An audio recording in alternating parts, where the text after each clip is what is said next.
কিয়ামতের দিন বিশেষ মর্যাদা পাবেন যে ধনী ব্যক্তি। বিত্ত, বৈভব ও ধন ঐশ্বর্য আল্লাহর অনুকম্পা।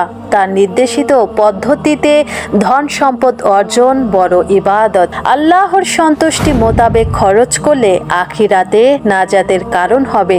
এছাড়াও আর্থিক বহু ইবাদত রয়েছে যেগুলোর বিনিময়ে জান্নাত লাভ হবে। হাদিসে এ ব্যাপারে বহু ফজিলত বর্ণিত হয়েছে।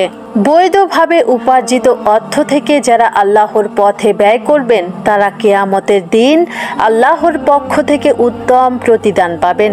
আমি ওই ধরনের মর্যাদাবান ধনীদের অবস্থা তুলে ধরছি যারা মসজিদ তৈরি করে, যারা মসজিদ নির্মাণ করে বা মসজিদ নির্মাণে সহযোগিতা করে। কিয়ামতের দিন তারা বিশেষ মর্যাদায় অভিষিক্ত হবে। উসমান ইবনে আফফান রাদিয়াল্লাহু আনহু থেকে বর্ণিত হাদিসে রাসূল করিম সাল্লাল্লাহু আলাইহি সাল্লাম বলেন, যে ব্যক্তি আল্লাহ তাআলার সন্তুষ্টি অর্জনে মসজিদ নির্মাণ করে, আল্লাহ তাআলা তার জন্য জান্নাতে অনুরূপ একটি ঘর তৈরি করবেন।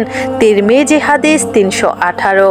এতিমের প্রতিপালন। সাহাল রাদিয়াল্লাহু আনহু থেকে বর্ণিত হাদিসে রাসূল করিম সাল্লাল্লাহু আলাইহি সাল্লাম বলেন, আমি ও এতিমের পালনকারী জান্নাতে এমনই ভাবে নিকটে থাকব।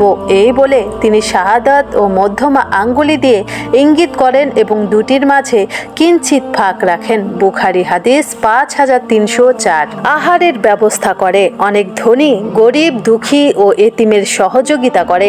তারা নিজের সম্পদ ব্যয় করে অনাহারীকে খাবার দেয়। আল্লাহ তাআলা তাদের সৌভাগ্যবান বলেছে। পবিত্র কোরআনে বলা হয়েছে, দুর্ভিক্ষের দিনে খাদ্যদান এতিম আত্মীয়কে অথবা নিঃস্বকে, তদুপরি সে তাদের অন্তর্ভুক্ত হয়ে যায় যারা ঈমান এনেছে এবং পরস্পরকে ধৈর্য ধারণের উপদেশ দিয়েছে, আর তারা পরস্পরকে দয়া এবং অনুগ্রহের উপদেশ দিয়েছে। তারাই সৌভাগ্যবান। সূরা বালাদ আয়াত 14 থেকে 18। এক হাদিসে রাসূল করিম সাল্লাল্লাহু আলাইহি সাল্লাম বলেন, তোমরা সালামের ব্যাপক প্রচলন করো, মানুষকে খাবার খাওয়াও, আত্মীয়তার সম্পর্ক ঠিক রাখো এবং রাতে মানুষ যখন ঘুমিয়ে থাকে তখন নামাজ পড়ো আর শান্তিতে জান্নাতে প্রবেশ করো। ইবনে মাজাহ হাদিস 3251।